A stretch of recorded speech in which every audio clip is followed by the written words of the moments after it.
del doctorado en Ciencias de la Educación de la Universidad Pedagógica y Tecnológica de Colombia, de Colombia. Hoy, en el marco del curso Escritura de Textos Científicos, estamos desarrollando una actividad, una conferencia, donde nos acompaña el doctor Juan Mancilla Sepúlveda. Me permito hacer una breve presentación de su hoja de vida. El doctor Juan Mancilla Sepúlveda es profesor de Estado en Historia, Geografía y Educación Cívica y licenciado de Educación por la Universidad de la Frontera, Chile.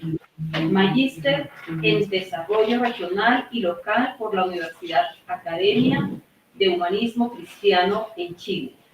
Doctor en Filosofía y Letras por la Universidad Pontificia de Salamanca.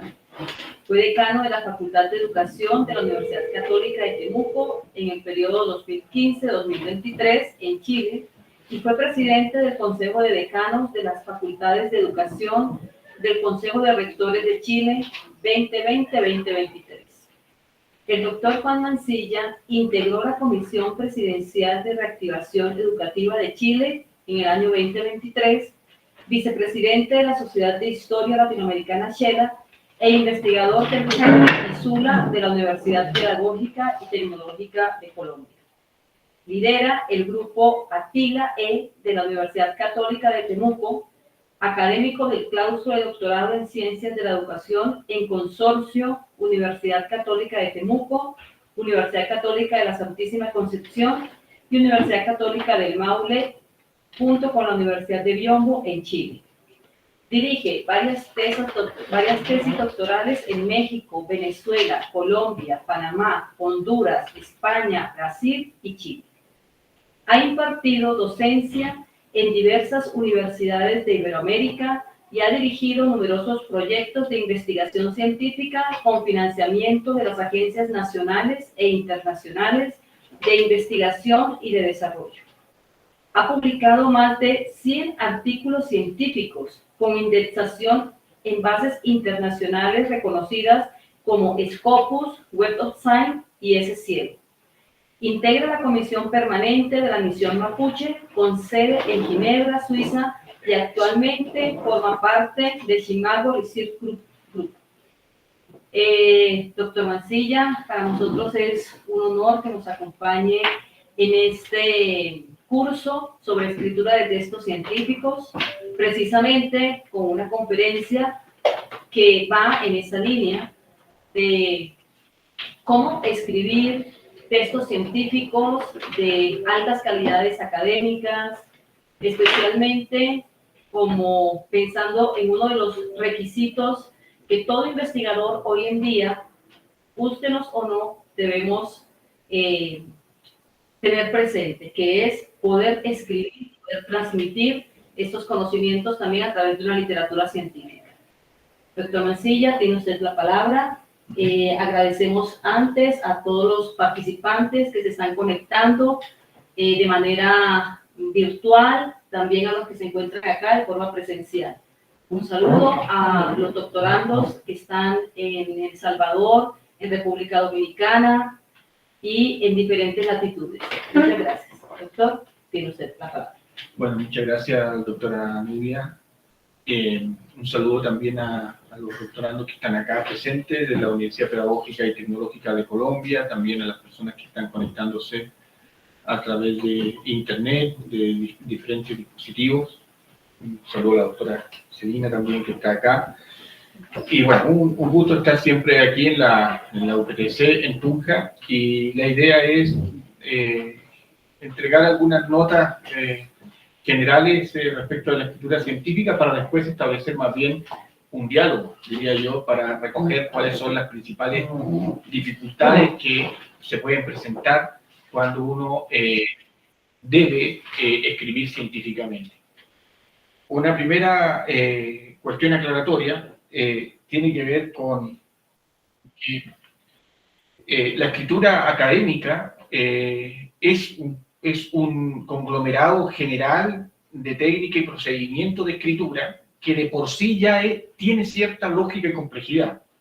Y la escritura científica es una especificidad de la escritura académica.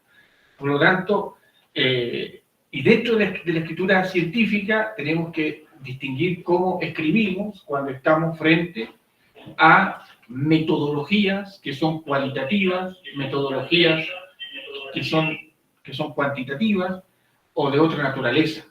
Entonces hay ciertos códigos lingüísticos que hay que manejar. O sea, la escritura académica es un acto cognitivo, epistémico, pero que es un efecto de la comprensión de otras, podríamos decir, de otros objetos, de otros marcos disciplinarios, de otras matrices también. Eso es lo que diría para comenzar. Bueno, la escritura académica es una manifestación, como sabemos, del lenguaje, ¿ya? Una actividad habitual en lo que significa hoy día lo que es la redacción en términos... en términos de lo que es la redacción científica, y una parte importante de eso implica pensar siempre en las disciplinas que están detrás de lo que es la escritura científica. Y hay una disciplina, fíjense que a mí me ha tocado trabajarla en otros campos. Yo enseño lógica, lógica jurídica y argumentación jurídica. Eso me toca enseñar, y particularmente trabajo lo que son un texto que se llama Refutaciones Sofísticas y Escritores. ¿Por qué digo esto? Porque nos guste o no, como decía la doctora Nubia, si uno aprende un poco de lógica, algo yo le comentaba también a los estudiantes de doctorado, donde participó Jenny allá, resuelve muchos elementos. Yo creo que la comprensión de la lógica es clave, porque la lógica no es concordante necesariamente con la gramática. Entonces, aquí hay un tema de cómo se escribe lo que se razona lógicamente, gramaticalmente. Es un desafío complejo. Porque la lógica que se propone, y en la cual está sobre la base de la investigación científica, es el armado de textos o subtextos que son párrafos. Y de pronto, tal vez lo primero que hay que resolver, que yo lo digo así con los estudiantes cuando recibo los primeros textos académicos, es enseñar qué es un párrafo. Imagínense, ¿ya? ¿Qué es un párrafo? ¿Cómo se redacta un párrafo? Desde la antigüedad hasta la fecha, mirando todos los textos, los papers, un párrafo, ¿verdad?, es la concatenación de al menos 3 o 4 oraciones temáticas, ¿ya?, que tienen sobre la base 2 proposiciones, que es el silogismo, 2 proposiciones generales y una conclusión. Premisa mayor, premisa menor, conclusión, en términos. Un párrafo, una idea. Eso ya genera un problema en la lógica científica. Estamos hablando de la pragmática más dura. Cuando uno mira, analiza cómo están redactados, uno dice, pero ¿cómo esto? Este artículo está... Todo lo que dice yo ya lo sé, qué sé yo, es tan sencillo, está ahí. Y en realidad, por ejemplo, toda la pragmática de muchos papers, Woz, Scopus, miran cómo se estructuran los párrafos, incluso algunas revistas te indican, APA, por ejemplo, te indica cuántas palabras debe tener una oración, lo que naturalmente va generando algunas dificultades, que sean entre 38 y 44 oraciones, y ahí se generan algunos problemas. Entonces yo creo que ayuda, no es que eso va a resolver el problema, ¿verdad? La lógica ayuda, el silogismo ayuda a ordenar las ideas. Entonces, es un primer elemento que creo que es clave. Entonces, la escritura académica también está atravesada por una cuestión cultural, ¿ya?, de cómo se escribe culturalmente. Por lo tanto, uno tiene que tener herramientas para escribir. Y la herramienta principal para escribir no es solo el acervo de la oralidad. Y ese es otro error, desde el punto de vista de la escritura académica estoy hablando. ¿Por qué? Porque uno no puede escribir como habla. Fantástico podría ser, ¿verdad? En los ensayos, entonces a veces uno escribe como habla. Y ahí se generan algunas transposiciones complejas. Y en ese sentido es importante tener a la mano los estilos de redacción que se exigen en los programas académicos. Hay distintos estilos de redacción. Si estamos hablando en lengua castellana, tenemos que tener el diccionario de la Real Academia Española, el diccionario panhispánico de duda, un diccionario de sinónimos y antónimos como mínimo. ¿Ya? Eso son lo que yo le estoy diciendo, en realidad no son ningún tipo de cosas novedosas, pero resulta que eso los estudiantes no lo aplican. Y ahí se generan los problemas, digamos, a veces de que el razonamiento no es lógico, ¿ya? Es decir, a veces se establece una premisa, digamos, mayor, luego se concluye, luego se vuelve sobre otra idea, los conectores que se utilizan no son los más adecuados, entonces hay que tener una caja de herramientas muy importante cuando uno evalúa todos estos elementos que para algunos es la forma. Entonces, por eso que la escritura académica puede dificultar mucho, de pronto, la redacción de una tesis, ¿ya? ¿Y cuáles serían las características claves que tiene toda escritura académica? Toda escritura académica. Primero, la formalidad. O sea, la escritura académica se caracteriza por un estilo formal, objetivo, que debe usar un lenguaje claro, conciso, preciso, evitando jergas y si la usa, aclararlas, evitando coloquialismos, ¿ya? Términos informales, lugares comunes, en fin. Eso es lo primero. Luego una estructura organizada también. Eso significa tener un plan de escritura. Un plan de preescritura, luego la escritura que implica mucha retroalimentación y después de la postescritura. Los textos académicos suelen seguir una estructura clara y predefinida, que incluye una introducción en general, un desarrollo y una conclusión, y cada sección cumple una función específica. Y ahí hay que ver cómo uno va detectando los principales apartados que tiene todo proceso científico: problema, teoría, método, encuadre metodológico, resultado, en fin. Que en el caso de muchos papers, el problema no se operacionaliza necesariamente como una pregunta. Entonces uno a veces cuesta detectar cuál es el problema, ¿verdad? Está como proposición en algunos casos. Y el uso de fuentes y citas es clave. Y aquí yo me voy a detener un poco, ¿no? Que es un texto en el cual voy a hacer un zoom, podríamos decir, en las citas. En el fondo es un tema re importante, creo yo. Las citas son un recurso epistémico. A veces la gente cita porque hay que citar, ¿ya? Y son un recurso epistémico escasamente trabajado.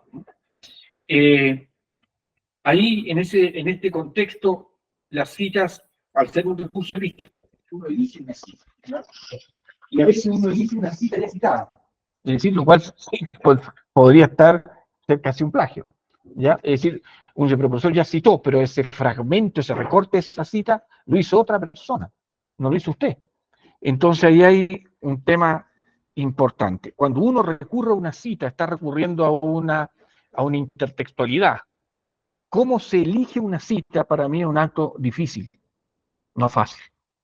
¿Cuáles son las citas? ¿Por qué elijo esa cita? Porque fue la primera que encontré en Internet, la primera que encontré en un conglomerado de...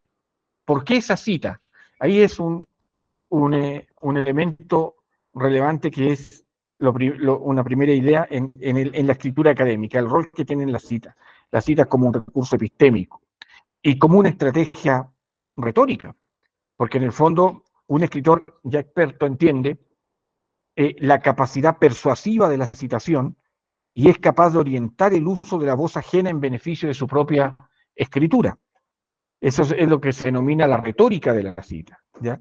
Y que consiste en el potencial para convencer a los diferentes lectores sobre la solidez de los argumentos expuestos. Hoy día con el Turnitin, una de las cuestiones que se recomienda es que se parafrasee, ¿ya? Porque se produce mucha coincidencia en términos de lo que hoy día se exige. Entonces, creo yo que el uso de la cita es una acción que debe ser siempre consciente. Y hoy día las citas, además, en la escritura científica, no solamente de las tesis, sino que del paper, tienen un tremendo peso para los escritores. De hecho, para los investigadores, existe un índice de citas. En el fondo, el índice H está basado sobre citas. Una persona puede escribir 5, 6, 7 artículos científicos, pero eso tendría menos peso que un artículo que tenga muchas citas. Digamos, desde la lógica sensiométrica. Entonces, el análisis de citas, el tema de la revisión en la escritura académica de las citas, es en el fondo un también aspecto que se debe considerar. Por ejemplo, desde Simago hay un informe que se hace individual a veces a lo que Félix de Moya denomina una especie de colonoscopía científica individual. Es decir, se toman todos los datos que se pueden recuperar de lo que usted tiene en la web y se hace un informe. Y le dicen, por ejemplo, usted ha publicado 120, qué sé yo, o 50 artículos, ha establecido en toda su historial 1.250 citas. De esas 1.250 citas, tantas son en tal idioma, nosotros no tenemos esa recuperación de toda esa referenciación, por lo tanto, hay un tema con la cita. ¿A quién está citando uno? Después podemos hablar más en torno a ese problema. Cuando uno cita en la escritura académica científica, en el fondo está reconociendo autores y autoras, ¿ya?, como condición, y descarta ahí el uso de máximas, frases, proverbios, ¿ya? En realidad lo que se busca es que cite evidencia empírica. Luego, hay citas también que son extensas, y en el caso del doctorado aquí se exige APA, ¿verdad? Depende. Chicago, depende de la línea. Depende de la línea. Chicago tiene una característica bien interesante porque es mucho más monástico, podríamos decir. Ahora, todos los estilos de citación son fuera de América Latina, ya en todo caso. Pero APA, por ejemplo, coloca unas restricciones que sean de 40 la cita va de 40 a 120 palabras, la cita extensa, ¿ya? Entonces, ahí hay un tema importante en la escritura académica. Hay citas que son por encargo. Yo te cito, tú me citas, se dice. Eso. Y nos citamos, ¿verdad? Hay que citarse. Y eso también, en general, ahí se genera un problema, sobre todo en la retroalimentación de las tesis, que es un tema en el cual a mí me tocó guiar una tesis sobre retroalimentación de tesis, en el que, por ejemplo, muchos profesores guía o tesistas recomendaban bibliografía que ellos leían. Lo cual puede ser bueno o no, ya eso podría ser criticable o no. El asunto es que ese también es un tema también ahí interesante. Bueno, es el tema de las citas como un aspecto muy importante en la escritura, podríamos decir, académica. Luego, la argumentación, ¿verdad? ¿Cómo se va argumentando? O sea, la escritura académica se basa en la presentación de argumentos respaldados por evidencia sólida. Y ahí las tesis, por ejemplo, en la problematización, en el marco teórico y en el método en general, aun cuando sean cualitativas, siguen razonamientos más bien deductivos. Pero ya en los resultados de los hallazgos, los razonamientos argumentativos son más bien inductivos. Es decir, se basan en la evidencia empírica que se va recogiendo a partir de los análisis de datos, ¿ya? Y lo que se busca siempre desde la escritura académica, sabemos que es la objetividad, es decir, hay un esfuerzo por mantener una perspectiva objetiva, evitar el sesgo personal, enfocarse en la presentación de información parcial y en el análisis objetivo de los datos y las fuentes. Cuando hay algunos estudios, ¿verdad?, que han mostrado cuáles son las principales dificultades de los estudiantes en general, no logran reconocer el tema de la argumentación o el razonamiento, van al tema gramatical. Se dice que el principal problema es de redacción, pero en general si uno empieza a indagar más a fondo, el problema es de razonamiento lógico y de estrategia de argumentación. Y lo otro importante, como característica, es la revisión y edición, y reedición, es decir, uno tiene que escribir, y de ahí comenzar, por lo menos eso es lo que Uno tiene un plan de escritura, escribe, y de ahí uno empieza a corregir lo que va escribiendo, porque si uno espera tener todas las ideas claras en la cabeza, eso es un poco difícil, y de ahí escribir, ¿ya? Entonces, y en eso, evidentemente, que hay que prestar atención a la estructura del texto, la gramática, como hemos dicho en esta revisión, la ortografía, la coherencia general, ¿ya? Y en ese contexto, respetar las pautas de formato y estilo establecidas por la institución o las revistas académicas. En general, por ejemplo, cuando a uno les corresponde revisar o actuar como editor de revistas, llama la atención que las personas no sigan las indicaciones a los autores. Entonces, lo que subyace a eso es que si uno no es capaz de seguir lineamientos que están bastante claros, ¿cómo podemos avanzar en otro tipo qué sé yo, de criterios? Entonces, ahí hay muchas veces aspectos que son importantes de destacar. Lo más importante es guardar la coherencia interna del texto. Por eso que en general en los artículos en particular se propone de que los objetivos sean muy claros lo menos posible y que para que uno finalmente las conclusiones den cuenta de los objetivos, porque a veces uno plantea 4 o 5 objetivos y finalmente no se logran muy parcialmente. Entonces, ahí es donde creo que hay que tener esos puntos que son, yo creo que usted lo conoce. Ahora,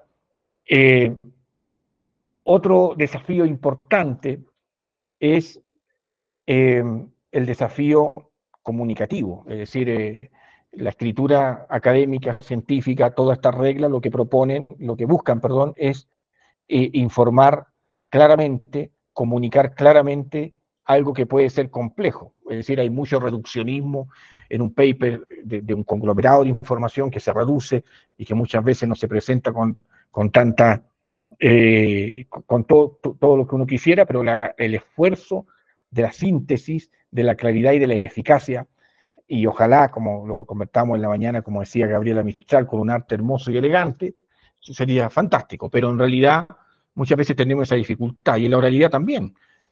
A veces hay 15 minutos para exponer, 20 minutos, y si uno no se organiza bien, ya en lo que va a decir, esos 15 minutos se le van a ir en comentario inmediatamente. Entonces, en realidad lo que yo quiero ahora es abrir el espacio, doctora Nubia, para poder conversar, porque en el fondo hay otros aspectos que igual yo podría plantear, que son de carácter más epistemológico, por ejemplo, de tener mucha claridad sobre lo que se denomina en epistemología clausuras epistémicas, de las cuales ciertas tradiciones van colocando, podríamos decir, como peajes, aduanas, en donde dice, no, este verbo es más cuantitativo, no, esto está en una tradición más cualitativa.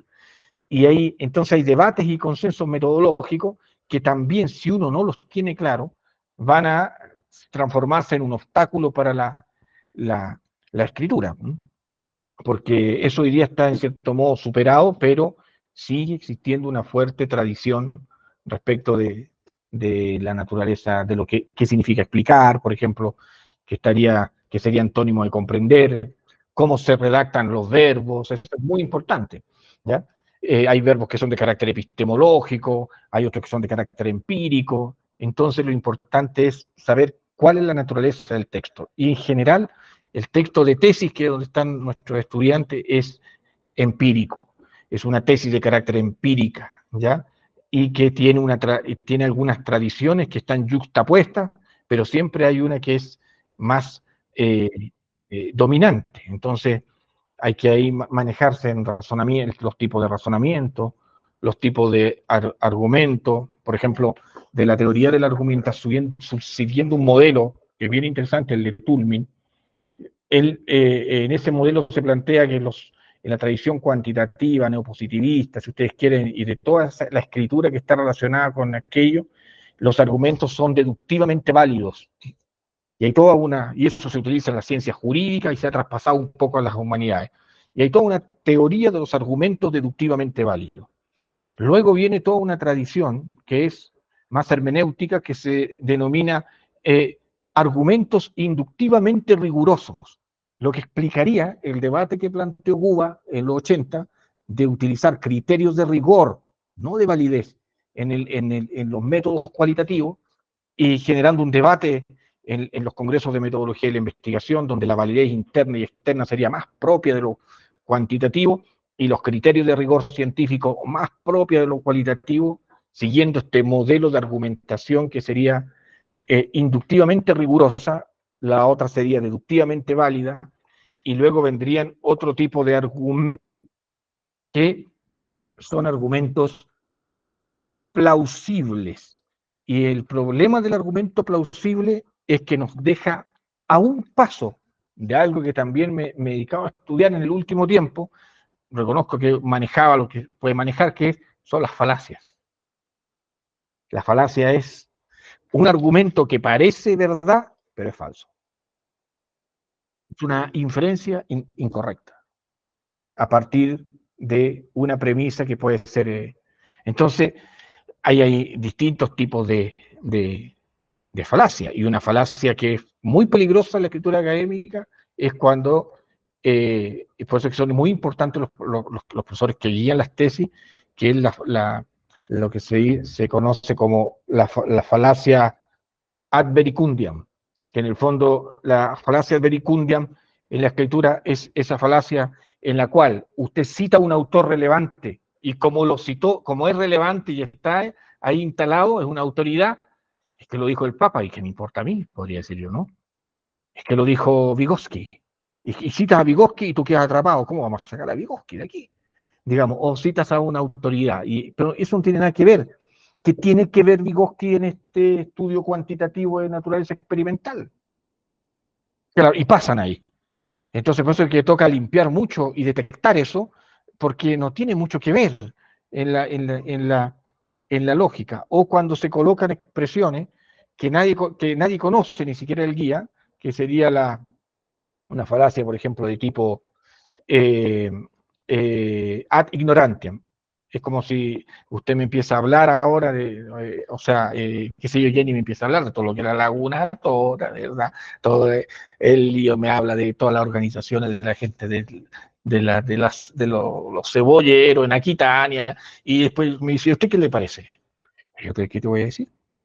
¿Por qué? ¿Qué te puedo decir yo? Nada, porque no conozco, entonces doy lo tuyo por cierto, pero no es cierto. No puede ser cierto a priori, las tesis están llenas de falacias, porque no se detectan. Por eso que la escritura académica es bien compleja, tiene muchos puntos, muchos puntos. Si uno mira su propia tesis, lo que uno escribe, ¿ya? Entonces, claro, uno remata. Uno dice, por ejemplo, hace una proposición mayor en un párrafo, otra menor, y después dice, entonces, ¿verdad? Por lo tanto. Pero eso no se deriva. A ver si es que por lo tanto, si uno empieza a hurgar, esto se deriva de estas dos premisas que se han dicho acá. De partida puede que ni siquiera sea una premisa lo que se dijo ahí. Entonces, ese es el tema de la escritura académica, pero para quien comienza, lo importante es ser muy, pero muy, ¿cómo se dice?, consciente de cuáles son sus fortalezas y cuáles son sus debilidades, y ahí toca entrenarse en aquellas, sobre todo en las debilidades. Eso yo diría, disculpen lo desordenado de la exposición, pero como les decía, quisiera escucharlos. Bueno, entonces, muchas gracias, doctor Mancilla, por esta panorama de diferentes aspectos. Efectivamente, sabemos que en lo que tiene que ver con escritura de textos científicos hay tantas cosas que indicar que es posible que precisamente digamos, el interés de los que nos están escuchando en estos momentos, nuestros doctorandos acá presentes, asimismo los que nos acompañan de manera virtual, tengan algunos puntos o algunas, digamos, algunas inquietudes. Entonces, vamos a dar inicialmente apertura a las preguntas de acá, de los doctorandos que nos acompañan de manera presencial. ¿Hacia dónde giran sus dudas, sus inquietudes en términos de escritura de texto científico. Aprovechemos que tenemos a una persona que tiene tanto la experiencia de haber formado como asimismo la experiencia de haber escrito. Así que esos dos componentes van a ser algo fundamental. Entonces, iniciamos con quién quiere tomar la palabra. Jenny. Ok. Bueno, pues, doctor Juan, muchísimas gracias. Gran explicación. Una de las cosas a las que se le tiene un poco de miedo cuando se hace un trabajo doctoral es precisamente esto de argumentar y escribir. Y pues somos conscientes de nuestras falencias. En esa medida quisiera preguntarle qué tipo de bibliografía recomendaría para suplir estas falencias a la hora de argumentar. ¿Hay algún texto específico? Ahí sí, como se dice en términos populares, a conducir se aprende conduciendo. ¿Qué tipo de bibliografía, por ejemplo, en el caso? Yo creo que eso es bien interesante. Bueno, hay muchos textos de manuales, de escritura académica, en fin, que uno puede recomendar, pero yo creo que va a depender naturalmente de cuáles sean las principales falencias, ¿no? Por ejemplo, a mis estudiantes yo de doctorado les recomiendo escribir, aunque a ustedes les parezca algo insólito, premios Nobel para los marcos teóricos, cómo se arman los párrafos, cómo se redacta. Es una escritura. Generalmente una novela podría ser de otra naturaleza, pero la cantidad de palabras, de conectores que hay, supera cualquier texto académico, o sea, propiamente académico. A algunos puede resultarle mejor, a otros no tanto. Yo recomiendo leer sobre todo textos primero de ese tipo, ¿ya? También es importante leer a las personas que son autoridades en la materia que usted está estudiando, ¿ya? Por eso que hay que evitar el tema de las citas de la cita, podríamos decir, ¿ya? ¿Quiénes son los referentes más importantes desde el punto de vista teórico, pero también desde el punto de vista empírico, es decir, los que están produciendo en el mundo? Eso hoy día, gracias a Internet o la globalización, es posible detectarlo, y muchas veces uno no los detecta, porque en América Latina, además, la mayoría de las referencias que leemos son las del barrio, ¿ya? Y por lo tanto, igual toca leer otros referentes. Yo creo que eso es importante. Y lo otro es que hay que manejar bien los estilos de redacción que se exigen. Por ejemplo, el caso de APA, que a mí me ha tocado revisar más, que hay mucha crítica, pero APA, por ejemplo, es un texto que tiene 450 páginas donde la citación es un capítulo y se reduce todo a la citación en APA. Es como si APA fuese cómo se cita, ¿ya? Y hay algunos aportes interesantes de sugerencias porque ha ido mejorando ahí el tema de la redacción. Por ejemplo, cómo se presentan los participantes. Hoy día la propia APA sugiere que la primera persona que debe describirse es usted, después los demás, qué sé yo, en fin. Entonces hay que manejar bien lo que te exige las normas, y ahí yo creo que a veces las instituciones, estoy hablando en general, no en ninguna en particular, no son claras, porque yo creo que deberían decir qué de APA o qué de Chicago toman la totalidad, una parte, en fin, porque de pronto la gente cada uno interpreta el estilo de redacción a su modo. Entonces hay que manejar bien las exigencias del estilo de redacción científica, el que está exigiendo, yo creo, y ahí te das cuenta que, por ejemplo, el primer capítulo que tiene es adverbios, artículos, sustantivos. O sea, hay que manejar una oración, o sea, hay que manejar mucha gramática, ¿ya? Sintaxis, y por ahí comenzar. Gracias. Damos la palabra a Sonia Rocío. Pues, muchas gracias. a los profesores. Yo tengo dos preguntas. Sino que cuando nos hablaba de la situación, ¿cuál sería ese criterio? Nosotros que estamos en el proceso de la escritura, ¿cuál sería ese criterio para la selección de una cita? O sea, digamos, ¿bajo qué raso puedo yo mirar qué voy a citar? Porque como y finalmente uno cae mucho también en la citación de la citación. ¿Sí? ¿Cuál es ese criterio que deberíamos tener? Y pedirle el favor que nos profundice un poco más sobre los criterios de rigor no cuantitativos. No se tocó el tema, pero sí me gustaría que nos diera un poco más de sobre eso. Por ejemplo, el tema de la cita, de los autores, digamos, las referenciaciones, va a estar condicionado por el problema de investigación. O sea, por eso que es clave, eso lo dicen todos los manuales, ¿verdad? El ABC de la investigación, que si uno tiene claro cuál es el problema de investigación, las preguntas de investigación, resuelve más de la mitad de la tesis. O sea, lo que no podría ocurrir, lo que sería preocupante que ocurra es que usted da su sustentación, su examen final de grado, y algún jurado le pregunte, ¿cuál es el problema? Si le hace esa pregunta es porque en el fondo no está claro. Y el problema condiciona eso, condiciona, y ahí en el problema yo creo que hay primero que detectar cuáles son, lo mismo que le decía Jenny, los referentes principales del objeto de estudio y cuáles son los referentes principales del método y los conjuntos de estrategias metodológicas. ¿Qué textos vamos a utilizar? En América Latina y el Caribe por mucho tiempo hubo una cierta hegemonía que pudo haber servido en su momento, en su hora, del manual de Hernández Fernández y Baptista, ¿ya? Que al menos nosotros no lo sugerimos porque enreda, aunque sea claro, tiene buen esquema, tiene un montón de ediciones, un bestseller, en fin.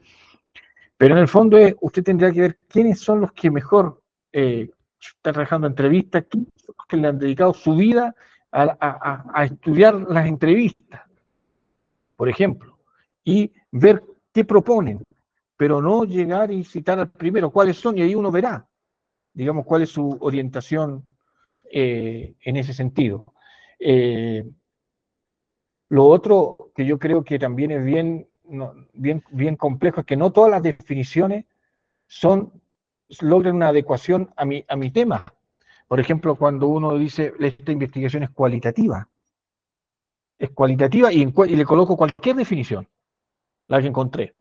Ya, pero resulta que este es un estudio cualitativo en tal contexto, en tal situación, por lo tanto esa definición que usted obtuvo, digamos, textual del texto de Uwe Flick no sirve. ¿Ya? Podríamos decir. Entonces, desde ese punto de vista había que detectar cuáles son esos referentes y cuáles serían los textos clave de ese autor o autora, cuáles son sus autores, sobre todo en el marco teórico. ¿Quiénes son?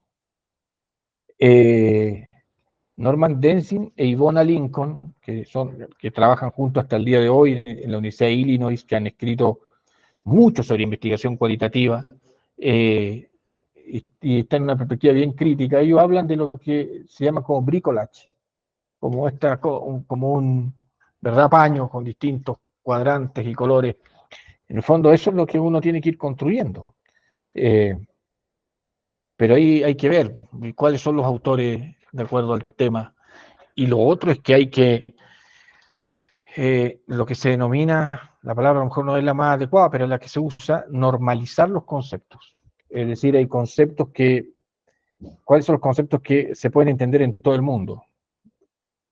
Y por eso que existe un tesauro, que en el caso nuestro el tesauro de la UNESCO, en el caso de la ciencia de la salud tienen también un DEX, el DEX de las ciencias de la salud, ¿verdad? Donde se homogeneizan los conceptos porque en un lugar se llama jardín infantil, en el otro guardería, en el otro no sé qué nombre tienen. Entonces, ¿cuáles son los conceptos? Y el tesauro ahí permite ayudar también para los conceptos clave. Eso es lo que diría. Y respecto a los criterios de rigor, lo que tradicionalmente se usa en investigación cualitativa son los criterios de confirmabilidad de los datos, ya el concepto de transferibilidad, que en el fondo es una especie de generalización parcial, el concepto de dependencia, los conceptos de triangulación, ¿no? En el fondo uno tiene que ver cómo va dando cuenta de los datos, pero va a depender del tipo de investigación, ¿no? Naturalmente, ¿no? Entonces, los datos son creíbles, la credibilidad de los datos se da porque yo no me puedo quedar con la primera impresión, ¿no? Eso yo diría, ¿no? Pues, muchas gracias. Continuamos ahora a la doctora Mariel. Invitamos Gracias. también a los que están de manera virtual que puedan abrir sus micrófonos o de manera, por algún mensaje de texto, enviarnos sus preguntas. Igualmente a los docentes que están acá acompañándonos si tienen alguna inquietud. Mariel. Gracias, Nuria. Buenas tardes para todos. Pues escuchándolo, a mí digamos que no tengo preguntas. Tengo más miedos que preguntas. Porque hago yo la comparación entre lo que es la escritura en una tesis doctoral y lo que es estar en un escenario de teatro cuando nunca ha sido actor. O sea, ese es el miedo y ese pánico a que a uno le vean. Ese miedo y ese pánico a uno escribir para otros, ¿sí? Y yo sé que todos pasamos por esos miedos. Algo que de pronto, no sé si lo tocó usted, doctor, pero de pronto yo lo interpreto es en el sentido de otro aspecto muy importante en todo esto es llegar a uno dominar la terminología disciplinar del tema que uno ha escogido, ¿sí? Cómo hay terminología propia de acuerdo a ciertos temas, ¿sí? Encontrarse uno si da con la terminología apropiada de acuerdo al tema, y la otra es la parte, sí, los términos técnicos que se deben manejar de acuerdo al tema específico que uno escogió. No sé si, luego te digo que no es pregunta, sino es más esos miedos que uno tiene. Pero yo vi muchas limitaciones en el video en cuestión del manejo de la terminología en el tema que yo escogí, ¿sí? Y empieza uno a darse cuenta que cuando yo escojo el tema, no es que encuentre mucho en cuestión de pedagogía, ¿sí? Hacer un ejercicio como el que yo hice, que fue profundizar el tema de Piaget y hacerlo desde el punto de vista experimental. Pues si yo me pongo a mirar mucho Boyacá, no es que haya mucho, ¿sí? Y esta mañana yo lo escuchaba a usted hablar y hacía la referencia de la autora, de Gabriela Mistral, y la llevaba y la ponía y la ubicaba en Suiza. Me hacía yo la siguiente pregunta. Y miraba yo cómo impactó Gabriela Mistral en el plan curricular de Chile. Decía usted, no sé hasta dónde impactó en el plan curricular de México, hasta dónde impactó en el plan curricular de Colombia, ¿sí? Pero me hacía yo una pregunta muy contemporánea de ayer, ¿hasta dónde Gabriela Mistral, Piaget, Pestalozzi, que son muy contemporáneos y son activos, son de la escuela de la pedagogía activa del constructivismo? No sé hasta dónde Piaget impactó también tanto en Gabriela Mistral y qué tanto se impactó en el plan curricular de estos países. Entonces, la pregunta no es tanto de él, pero sí el miedo de que siempre he sentido de esta frase que le lean a uno en lo disciplinar, ¿de acuerdo a usted? Sí, yo creo que un buen alcance, porque eso me lleva a mí hay un escritor chileno que es que fue performativo, un escritor de la dictadura, Pedro Lemebel, que se vestía como una señora en la época de la dictadura, escribió Las yeguas del Apocalipsis en los 80, ¿ya? Y Pedro Lemebel tiene un libro que se llama Tengo miedo, torero. ¿Y qué se plantea ahí? Se plantea de que en el momento en que un torero deja de tener miedo, muere. Por lo tanto, hay que tener miedo. O sea, eso no lo digo en términos, oye, que uno diga, voy a tener, no en el sentido mío, mañana tengo examen doctoral, sustentación. Y no es así. Uno, yo creo que cuando tiene la sustentación de la tesis doctoral, la semana antes está, no sé, con problemas, ¿no? Algunos están durante todo el proceso, bueno, pero ese es otro tema. Pero nervios, en fin. Pero es importante eso. Pero yo creo que hay un tema que tocas, que es bien interesante desde el punto de vista del dominio de los códigos, lo que se llama el código disciplinar. Hay que dominar el código disciplinar. Pero lo que yo visualizo es que, como decía Humberto Maturana, que en paz descanse, mucho hablamiento y poca escritura.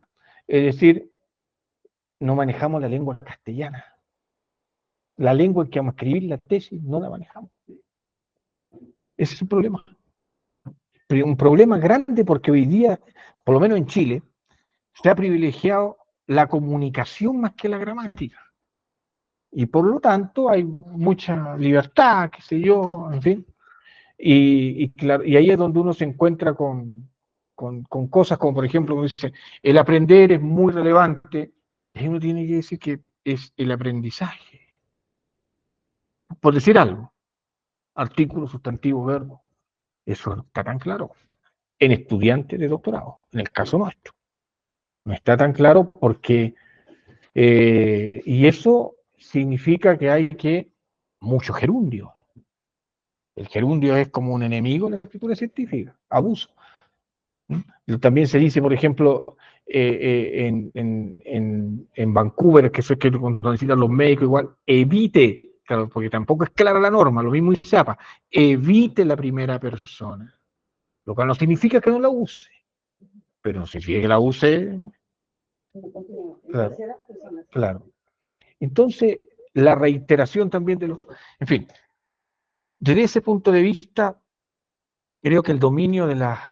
Hay que volver a leer, yo creo que hace bien leer textos de manuales de escritura académica, pero usted se va a encontrar los manuales de escritura académica con lo primero que se va a encontrar es que son los verbos, que son los adverbios, los sustantivos, que son lo primero. Y ahí tenemos problemas. Y luego el tema de los autores, un tema, no es que uno, eso es la opción que uno tiene, y ahí uno tiene que generar la argumentación en torno a ese autor o autora, por ejemplo, en el caso de Piaget, y ahí lo que corresponde leer al autor, ¿sí? Directamente. Y en algunos casos, hacer la salvedad de la traducción del autor que se está leyendo, porque si usted encuentra a alguien pesado, así, estricto y ortodoxo, y escribe, por ejemplo, esta investigación se sitúa del paradigma hermenéutico. Según Gadamer, el paradigma hermenéutico es aquel que interpreta, etcétera, etcétera, en fin. Alguien le puede decir, Gadamer nunca dijo eso, porque de hecho no hablaba ningún otro idioma que el alemán. ¿Usted por qué está citando eso? Porque eso no es una mentira. Pero es que esto lo leí en un manual, un juicio de Gadamer, en una traducción. ¿Y qué traductor? Entonces, a veces tocaría citarlo en el idioma original.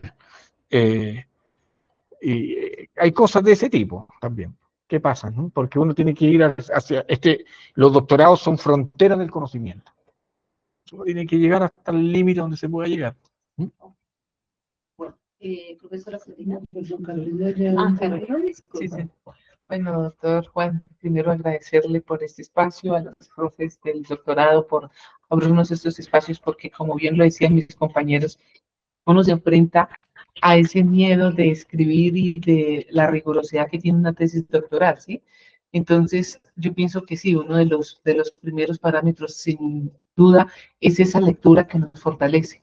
Haciendo buena lectura y eso pues nos va a fortalecer también en la temática en la que finalmente nos volvemos no expertos, super expertos, pero sí digamos que logramos dominarla. Pero sí me gustaría de pronto, ¿cuáles serían esos tips que su merced nos recomendaría, teniendo en cuenta ya su trayectoria y la cantidad de artículos, capítulos de libros que ha escrito, como para tenerlas en cuenta a la hora de escribir? Lo que pasa es que uno después se vuelve pragmático. Uno mira las reglas que tiene la revista, lo que quieren, ¿verdad?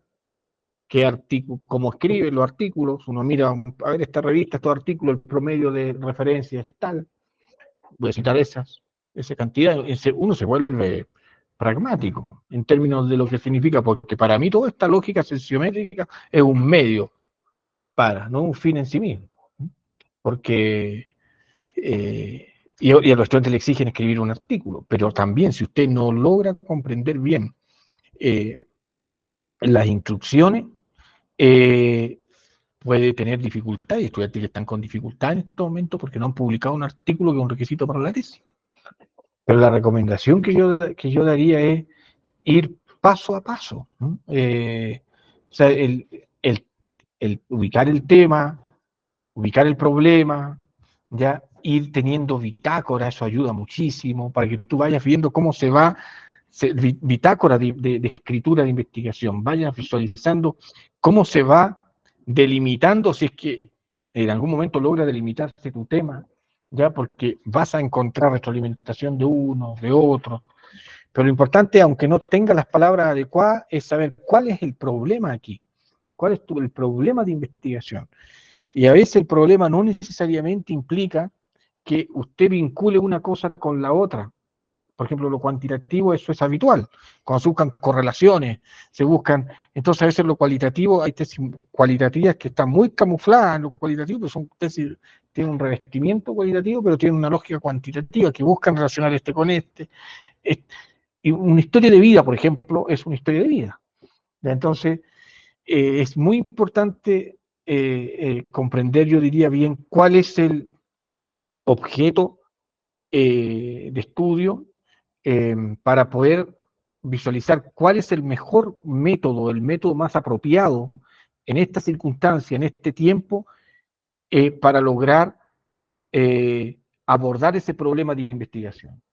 Y ahí entramos a distintos tipos de textos, textos que son metodológicos, textos que son de tu tema y textos que son de evidencia empírica ya existente. Es decir, estos son los artículos científicos que me van a servir, estas son las teorías que se están visualizando, y esto, podríamos decir, son los textos metodológicos, porque he elegido un diseño de estudio de caso, entonces voy a estudiar los estudios de caso, ya como base, y de manera sistemática, es decir, ojalá, no sé si todos los días, pero esto tiene que hacerse así de manera muy sistemática, de tal manera que usted llegue también a una conversación o a un diálogo con su tutor o tutora, y no necesariamente a recibir solamente.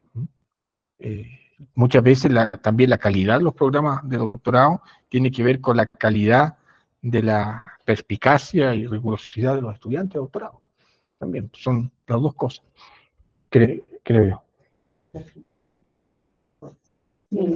Sí, yo voy a hacer tal vez como unos comentarios. Yo creo que primero todo, gracias por su decisión.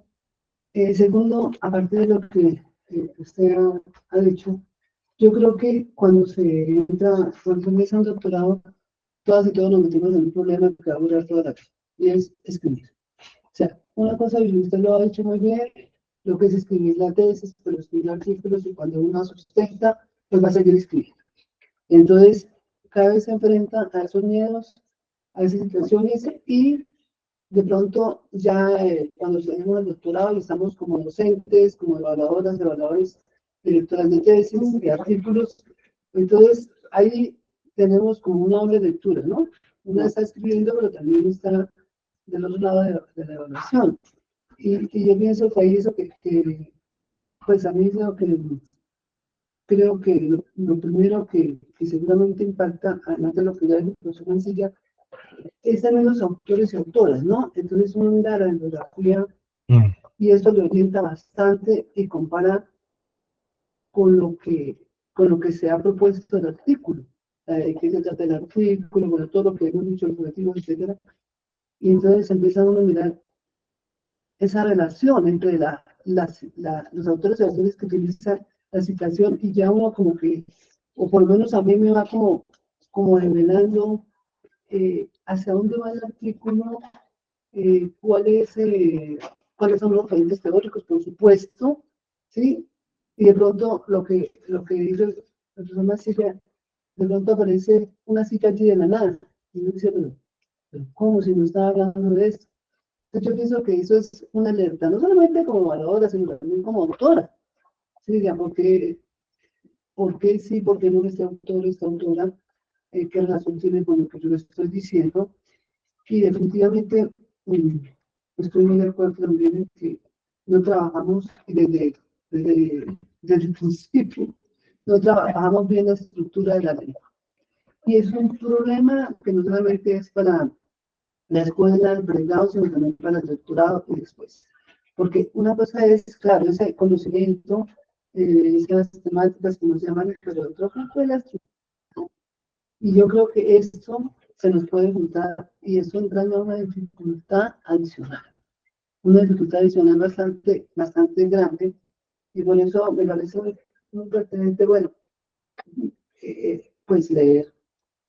Y leer mucho, y leer cuando uno lee sus autoras, sus autores, también le van dando pautas de escritura, ¿no? Entonces, yo pienso que ya una persona que lee, en los doctorados hay que leer bastante, yo creo que ya tiene muchos elementos, digamos, a favor, porque a medida que también uno va leyendo, dice, bueno, si yo estoy leyendo aquí un texto de Gabriela Mistral, digo, bueno, pero este autor también, o sea, por eso me puede ayudar, por eso es muy importante, desde siempre, yo lo digo desde el pregrado, yo solo trabajo en la universidad, hay que ponerle mucha atención a la citación y a leer las fuentes. Eso siempre lo hemos dicho. A mí eso de cita, realmente tiene que ser algo como nos decía también en el doctorado, tiene que ser un idioma, o sea, que solamente esté en japonés o en chino, no sé. Pero, claro, le dirán las traducciones, pero eso de cita, como dijo Pepito, que dijo Marx, como dijo Pepita, que dijo Marta Nussbaum, ¿cierto? No, si yo tengo la posibilidad de seguir la fuente, esa fuente me va a dar a mí unos elementos básicos de lo que está planteando esa autora o ese autor. Cuando yo lo leo a través de otras personas, pues se da otra interpretación y se da otra, puede ser, no otra liberalización, no quiero decir eso, pero como otra idea, a veces otra tendencia. A veces yo me tengo la duda cuando leo algo y eso lo de fulanito, y me voy, o fulanita, me voy y miro el texto, y realmente a veces no fue lo que dijo formalmente, ¿no? Entonces, me parece que en ese sentido debemos estar como alerta todo el tiempo. Yo pienso que este tipo de actividades, el profesor Nuria, que usted la está coordinando, y el profesor Mancilla, que la está también realizando, son muy importantes porque todo el tiempo creo que estamos en ese proceso de formación de escritura, ¿sí? Yo sé que hay personas que tienen mucho talento para escribir, tienen mucha facilidad, y como decía Manu, hay muchas personas con mucho que tenemos miedo digamos, es el miedo como la escritura en el sentido de poderlo hacer lo mejor posible, ¿sí? Entonces, yo creo que ahí, eso sí hay que hacerlo con escribir con mucha frecuencia, bueno, para publicar yo lo digo no solamente en revistas de alto impacto, sino para publicar, para dar a conocer esas ideas, esa argumentación, eso que yo considero. Y claro, los doctorados tienen pues obviamente como las personas ya una serie de un rigor, pero también revistas como RELA nos dice para autores y autoras qué normas citadas, ¿cierto? ¿Qué requisitos para hacer el artículo? Y eso facilita, o sea, cuando uno lo ve y dice, uff, tengo que circunscribirme a esto, pero eso facilita escribir finalmente y facilita evaluar. Cuando tú estás evaluando, también un artículo dice, bueno, realmente esta persona que no está, o este autor no está teniendo en cuenta pues estos requisitos o esta norma.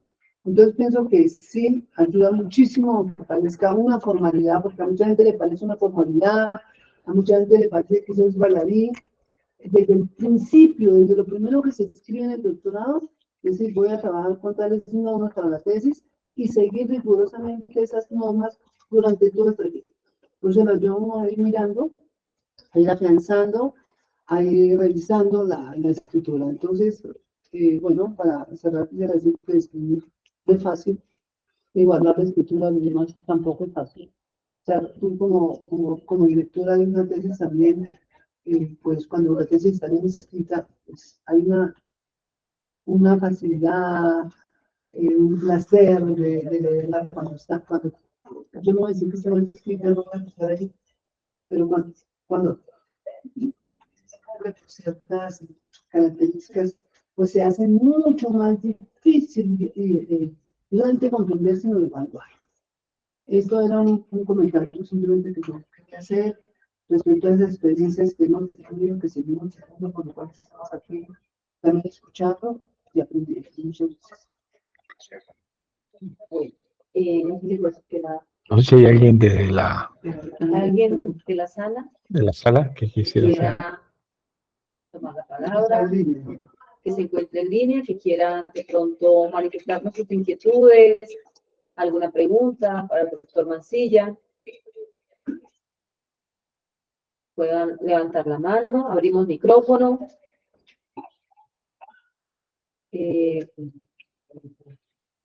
Bueno, creo que no hay por el momento alguna pregunta. Doctor Mancilla, quisiera, mientras tanto, también, usted habló de un plan de preescritura y habló de un plan de postescritura. ¿Sí? Bueno, en un escenario, como ya nos hemos dado cuenta, y es efectivamente, puede que algunos tengan esa experiencia, pero en un escenario donde no hay mucha experiencia para la escritura de ese texto científico, y pensando más específicamente en un artículo, en el artículo que tienen que presentar nuestros doctorandos. Ese plan de preescritura, ¿en qué consistiría? Ese plan de posescritura, pensándolo en el artículo científico, ¿sí? ¿Cuáles son esos elementos? ¿Sí? Y usted mencionaba sobre los objetivos, entre lo cual y objetivos para lo cuanti. ¿Usted consideraría que esas taxonomías que a veces se bajan por internet y de que en ocasiones también desde la maestría, desde los pregrados, se nos dan a conocer como la taxonomía de Bloom, la taxonomía de Marzano, la taxonomía de Solo? Hay varias taxonomías que inclusive dicen que hay taxonomías que son más propias para el ámbito educativo, que la de Bloom es más cuantitativo, en fin. Sobre esas taxonomías también me gustaría que usted nos indicara bajo su experiencia si es bueno tenerlas presentes, hasta qué punto tomarlas como guía, hasta qué punto no. No sé si podría ayudarnos a dilucidar sobre esos aspectos.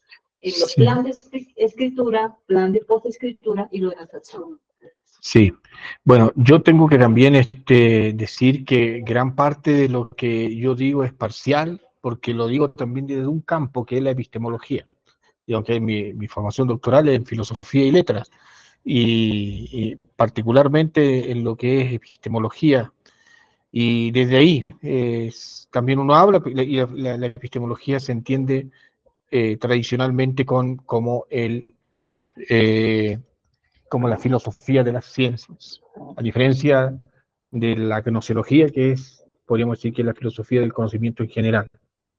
Dicho eso, por ejemplo, uno de los textos que yo tengo siempre a la vista, que fue uno de los primeros que compré por recomendación de mis tutores en Salamanca, que eran muy tradicionales, extremadamente tradicionales, pero me ha servido, es el diccionario Oxford de filosofía en su versión completa. Ahí es muy interesante porque hay definiciones bien potentes, digamos, fuertes. Yo creo que ayuda. Dicho eso, en un plan de preescritura de un artículo, para una persona, como esa doctora Nubia, que no está familiarizada, es muy importante tener una especie de alfabetización científica respecto de qué es un artículo científico, qué es una indexación, porque también hay no voy a llamarle mito, pero algo parecido, de que un paper puede ser solamente producto de lo empírico. Uno podría hacer una investigación a partir del marco teórico, podría resultar una revisión sistemática, en fin. Entonces hay que ver qué posibilidades hay, pero para eso hay que manejar ciertos ciertos términos, ¿ya? ¿Qué es lo que es una base de datos? ¿En qué se diferencia de la indexación? ¿Qué es lo que es un resumen? En el fondo, hay que ver todo lo que implica en ese plan de escritura. Bueno, lo primero sería eso, ¿verdad? Luego, hay que hacer siempre un cronograma, digamos, una carta Gantt, para visualizar la viabilidad que tiene, porque si no hay personas que están escribiendo un artículo durante 2 años. Y en realidad, un artículo podría escribirse fácilmente en 4 meses, cuando uno está comenzando, 5 meses. Hay que entender cómo funciona, yo diría, este ecosistema científico. ¿A qué revistas voy a ir? Si son revistas que son anuales, cuatrimestrales, en fin. Algunos primero inmediatamente no comienzan con un artículo con indexaciones principales, sino que con un artículo con indexaciones generales, como Latindex, catálogo, y después van a Cielos, Scopus, ¿ya? Pero hay otros que también van inmediatamente, se tiran a los leones y van a... Y ahí yo creo que es importante también dejarse ayudar por quienes pueden tener más experiencia, para ayudar, pero sería una muy mala práctica, porque uno también uno tiene que hablar también de los errores que comete cuando hace tutoría, de hacer uno todo el circuito. Yo creo que uno tiene que orientar a quien está iniciándose para que haga todo el procedimiento, desde comunicarse con el editor, ingresar el artículo al Open Journal, al OJS, hacer todo, ¿ya? Hasta que cuando te ingresa igual asumir el rechazo del artículo, si es que eso también toca que ocurra, o que te den observaciones en un plazo determinado. De pronto hay artículos que se rechazan porque no enviaste a tiempo las observaciones de un artículo que estaba preprint incluso. Entonces, yo creo que cuando uno empieza, tiene que hacer todo el procedimiento, todo. Esa es mi... Otros no creen eso. Incluso cuando dice todo, desde la entrevista, transcribir, qué sé yo, un investigador, porque hay investigadores que nunca han transcrito nada, ¿ya? Por ejemplo, el caso cualitativo. O sea, tiene que seguir todos los procedimientos, creo yo.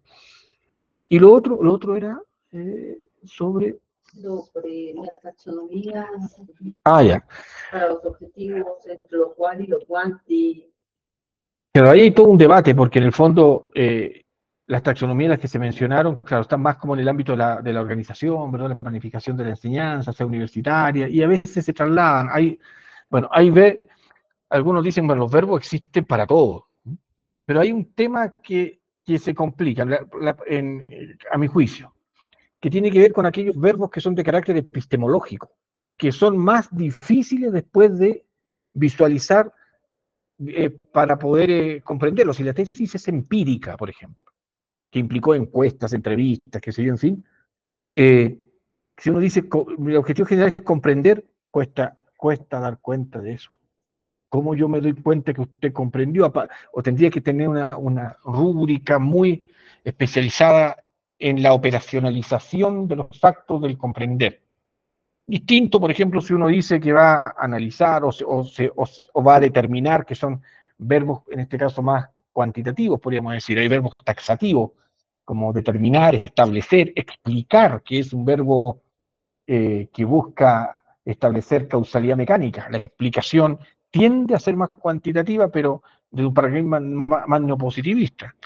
Entonces, yo creo que ahí hay que tener muy claro, defender qué se entiende por cada uno de estos verbos. Yo creo que en una de las sesiones anteriores, estaba la doctora Celina, igual hablamos del describir, que las personas creen que describir es fácil, y realmente es muy complejo. Por eso que Clifford Geertz, en la interpretación de la escultura, le dedicó un capítulo completo a la descripción densa, lo que significa describir cualitativamente no es fácil. Por lo tanto, creo yo que ahí hay que nuevamente establecer una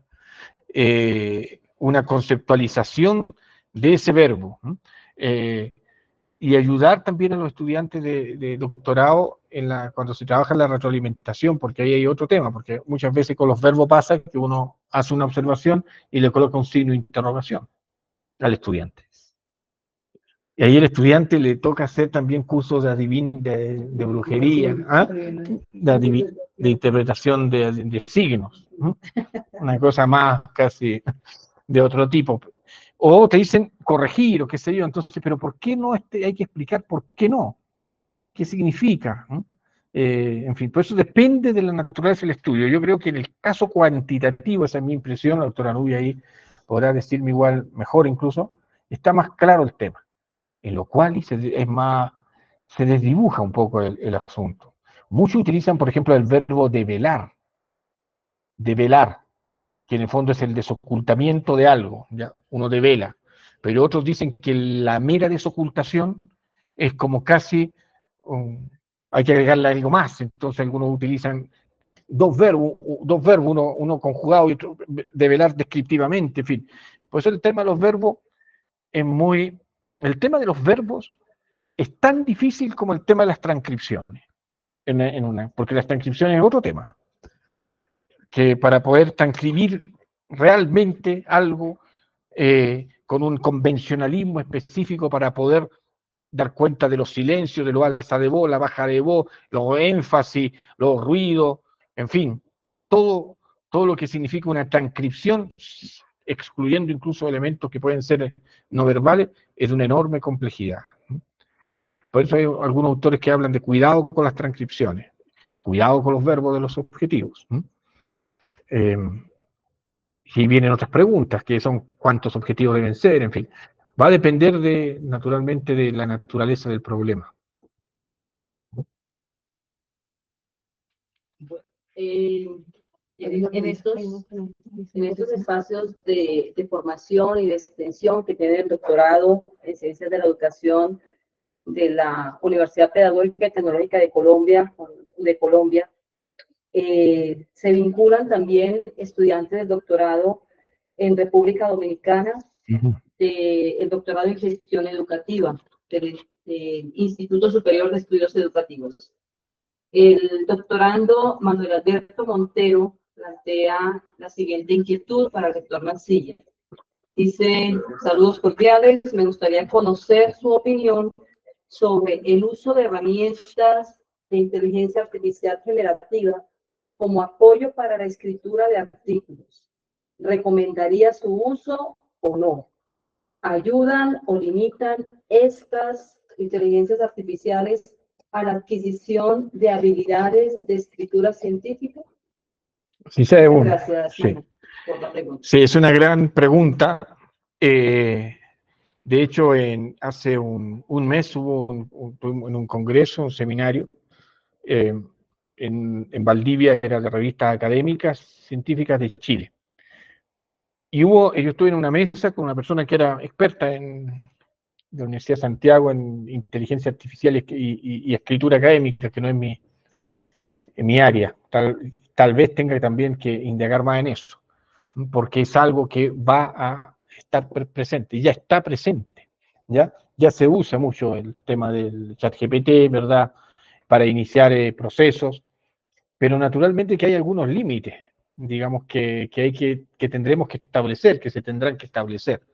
Yo creo que colabora, que puede ayudar nuevamente como medio, pero hay asuntos que todavía no resuelve bien el ChatGPT, ¿ya? Que, como ustedes saben, tiene su matriz en tanto inteligencia artificial, no en este continente, no en América del Sur, por lo tanto hay ciertos sesgos que si uno por ejemplo, utiliza, están presentes ahí, pero indudablemente la proyección que hay, desde incluso las bases de datos que estudian de Simago, es que la inteligencia artificial va a acelerar la productividad científica. Y ahí después se va a tener que distinguir cuáles son, digamos, hasta qué punto el autor de una tesis es el autor de una tesis. Nos va a llevar a ese problema. Y ahí obviamente que eso va a obligar a que la inteligencia humana, en este caso, tenga que establecer algunos bordes y pautas que hoy día ya no las está controlando. porque muchas tesis y artículos científicos son iniciados con ChatGPT y después ya matizados. Yo creo que hay que ver cómo se utiliza, como medio, naturalmente, pero ayuda, es una herramienta que va a ayudar. Si la inteligencia artificial ya se usa, se ha usado siempre, desde el corrector de ortografía del Word, ya hay. Ahora, distinto es si yo le digo, qué sé yo, ¿cómo se llama? Alexa, hazme la tesis. No, digamos, o si no, Alexa, por favor, corrígeme la norma APA. No sé, es otro tema, pero yo creo que es un debate que está comenzando, y que hay más indicios de que se va a formar parte a que sea excluida, ¿no? Estas posiciones que hubo como en el siglo XIX, con neoludistas, ¿verdad? Cuando Lud encabezó un movimiento para destruir todas las máquinas de la revolución industrial a palo, digamos, es como si nosotros ahora tratáramos de decir que eso es algo que es a priori negativo. Digamos, yo creo que hay que convivir con eso. Ese es mi diagnóstico. Ahora, yo, por ejemplo, en lo particular, mi computador que me lo instalaron ahora, le solicité al técnico que me desinstale todo lo que tenga que ver con inteligencia artificial, porque a mí no me gusta. Pero esa es mi posición. Pero no, trato de evitar, nunca he usado el chat GPT, pero sí veo que acelera y que ayuda, qué sé yo, en fin. El problema es que el chat GPT no va a dar el examen de grado por él. Y ahí estamos en otro problema. Utilizando ese ejemplo, entendiendo, y para el estudiante que hace esa muy buena pregunta, que decir que la inteligencia artificial es algo nuevo, hace mucho rato que ya está en todos los dispositivos, en WhatsApp, entonces usamos permanentemente inteligencia artificial. Bueno, muchas gracias. Precisamente sobre el tema, aprovechando la pregunta del doctorando Manuel Alberto Montero de República Dominicana, quisiera mencionarles, voy a tomarme un minutico para mencionarles que recibí hace poco un correo de la editora asistente Sandra Liliana Bernal Villate de la revista Historia de la Educación Latinoamericana, donde ella me comparte un artículo donde me pareció muy interesante y lo voy a compartir también acá en el chat, que dice: las editoriales académicas y la inteligencia artificial no tienen por qué ser enemigas. Entonces, los invito para que, bueno, tomen su opinión, lo voy a compartir acá, en razón precisamente a la pregunta que se acaba de generar y a la respuesta también del doctor Mancilla. La doctoranda también tiene otra inquietud. Tal vez es un aporte frente al contexto del doctor Juan, y es que ya, digamos, esto es reciente. Está verificada, hay una red Word, que es como una intra-internet, que debajo de la capa de internet, que, digamos, una plataforma de 620.000 humanos verificados en Colombia. Entonces, ahí digamos que también se abre el espectro, porque también se va, me parece a mí que en el campo de la educación nosotros vamos a tener una gran ventaja, porque está el humano vivo y latente. Entonces, creo que se abre un campo ahí. Y con respecto al uso en el caso de quienes producen o producimos conocimiento académico, efectivamente, porque la inteligencia artificial ya se aprende todo lo que construye el otro. Entonces, efectivamente hay una alimentación al sistema cuando uno como investigador está entrando información sobre el campo que uno maneja. Me comentaba colega que hizo que es experto en inteligencia artificial, que cuando usted le pregunta al ChatGPT ¿cuáles son tus sesgos, ChatGPT? El ChatGPT responde: no lo sé. O responde: no sabe. Que el principal problema de esto es ese, el sesgo. porque esto igual tiene, porque nosotros además estamos colonizados. Por lo tanto, el hecho de que seamos nosotros, que haya verificación desde aquí, igual es pero un tema. Yo creo que es un gran tema junto con otro aspecto que, porque la conferencia era sobre escritura académica, que tiene que ver con las dimensiones éticas que tiene la investigación. Una preguntita que me surge. Bueno, y a propósito del uso del ChatGPT y la escritura académica, digamos, ¿qué medidas se toman en los doctorados para evitar como ese tipo de plagios o para darse cuenta cuando mi tesis en su mayor parte la pudo haber hecho una inteligencia artificial? No queda como el rastreo. Hablaba yo con la doctora Sandra y yo le preguntaba, ¿le puedo colocar un párrafo que tengo? Yo lo redacté, ¿se lo puedo colocar a la inteligencia para que la inteligencia me le haga una corrección de estilo? ¿Sí? En vez de que, por ejemplo, yo pague un corrector de estilo. Y ella me decía que queda una evidencia que se puede rastrear, es decir, hasta qué punto yo le coloco un párrafo para que me lo corrija una inteligencia artificial y hasta qué punto queda como Sí. mío. Claro. Piense también que el propio el DeepL o lo que hacen los traductores al inglés, eso también es inteligencia artificial y muchos usan, digamos. Me permite, Profesora.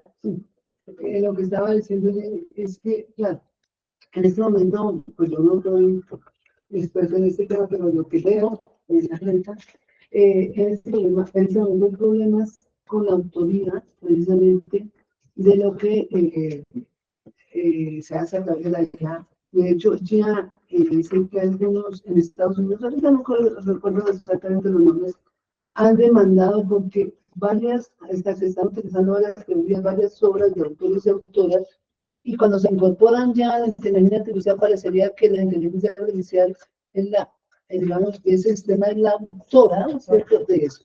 Entonces, eso ahí hay unos límites, como decía Don Juan, unos límites. Yo quería hacer una pregunta, bueno, respecto a lo que decía la doctora Novia, respecto a la taxonomía. La pregunta es la siguiente. Usted nombraba al principio la utilización de pues el enlace que nos lleva a la lengua española más otros diccionarios. ¿Podría ser una buena guía o un buen inicio, o nos podría dar más bien una buena orientación el consultar los verbos, bueno, la Real Academia de la Lengua, cuando uno está hablando sobre qué verbos, podría, o sea, yo sé que a veces yo lo hago, pero no es suficiente, pero podría ser un buen inicio. Sí. ¿Mira?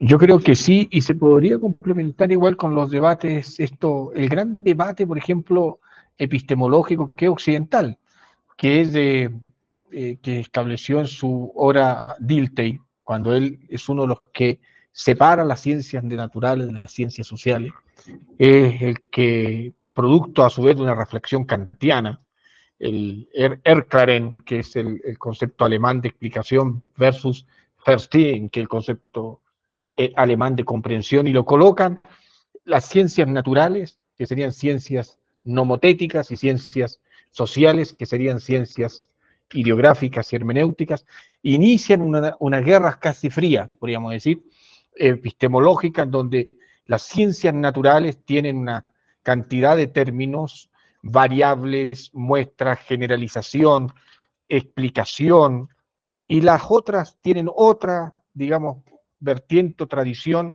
que es interpretación, descripciones densas, comprensión, en fin, y ahí interacción, subjetividades, hasta que luego empieza a, coincidente con el fin de la Guerra Fría, a ver más el multimétodo, y desaparecen esas aduanas, pero todavía quedan resabios de aquello, que además hay ciertas normas, un verbo, un objetivo, ¿ya? Y cosas de ese tipo. Yo creo que puede ayudar ese debate, puede ser un poco más denso, pero ayuda también a comprender que podría generar algún tipo de contradicción en una tesis cualitativa, por ejemplo, que yo coloque explicar como verbo, por toda la tradición que significa la búsqueda de causas, efectos o causa causas, efecto o causa-efectos y toda la lógica que hay dentro de las tradiciones metodológicas. El tema de describir es complejo porque yo tengo que aclarar, describir es un verbo muy importante en investigación cuantitativa. Por toda la tradición de la estadística descriptiva, la medida de tendencia central, de la estadística descriptiva, modas, medias, medianas, tablas de frecuencia, todo eso es estadística descriptiva. Por lo tanto, si yo coloco describir, tengo que aclarar. Entonces, sí, yo creo que ayuda, pero está bastante también condicionado después por el tipo de diseño que estaría dentro de la tradición metodológica. Porque cuando dice métodos cualitativos es un mundo. Si digo métodos cuantitativos es un mundo. Ahora, en Chile se han generado también unas confusiones que forman parte del debate y se le adhiere más bien a la investigación el campo disciplinario al cual está situado. Entonces nosotros no hacemos investigación cualitativa ni cuantitativa, hacemos investigación educativa, como una posibilidad epistemológica. Pero al final ven que hacen investigación cualitativa. Igual, o sea, es como utilizan métodos cualitativos. Por lo tanto, también hay cuestiones interesantes. Saben que yo recomiendo, no sé si está en YouTube, Antonio, la tesis en que participé ayer de Paula, ¿sí? Está. Es una tesis muy interesante sobre ancestralidad y sabiduría muisca y huitoto, acá, y que no sigue el patrón occidental. El problema es una canasta y los autores que se citan son fundamentalmente gente vinculada a los ancianos y las abuelas. Muy en una hermenéutica de Semmelman, no hay conclusión en la tesis, hay como una salida, y las técnicas de recogida de datos no se usa ese concepto, sino que fueron los círculos de conversación en los mambeaderos.